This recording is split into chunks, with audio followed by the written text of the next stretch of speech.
जब परमेश्वर मनुष्य जाति को देखता है, He doesn't see Hindus, Christians, Muslim, Sikh, Jains. He doesn't see this. परमेश्वर हिंदू, मुस्लिम, सिख, ईसाई, जैन नहीं देखता.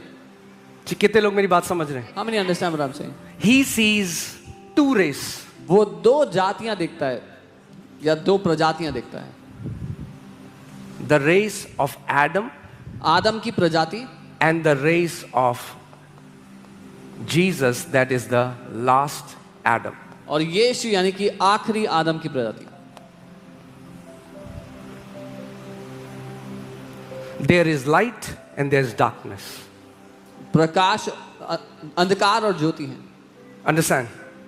All the religions, including Christianity, if it's a religion, falls here. Religion. सारे धर्म ईसाई धर्म को मिला करके अगर वो धर्म है तो उस तरफ आते हैं, आदम की तरफ.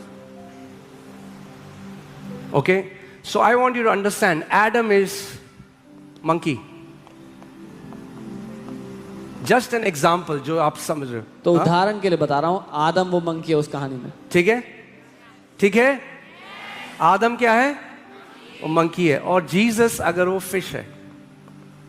Just an example. Don't make a doctrine out of it. इसमें से I'm not saying Jesus is fish. मैं ये नहीं कह रहा हूँ यीशु मसीह मछली है. I'm trying to refer to that story. मैं वो कहानी किस. So a ruler of monkeys, So बंदरों का एक राजा था. a religious leader of monkeys comes to Jesus, बंदरों का एक धार्मिक गुरु who यीशु is के a पास आया, different creation, a different race. जो कि एक अलग प्रजाति, एक अलग सृष्टि है. And he says, the works you've been doing, और कहता है जो काम तू कर रहा है no man can do it कोई इंसान नहीं कर सकता है except God be with him. जब तक परमेश्वर उसके साथ ना हो. We are also religious leaders. वो भी धार्मिक लोग हैं. We know the law. हम भी जानते हैं. We are not able to do these works. हम ये काम नहीं कर सकते. But you are different. तुम अलग Even हो. though you look like us, हालांकि तुम हम जैसे दिखते हो, but you are different. लेकिन तुम अलग हो.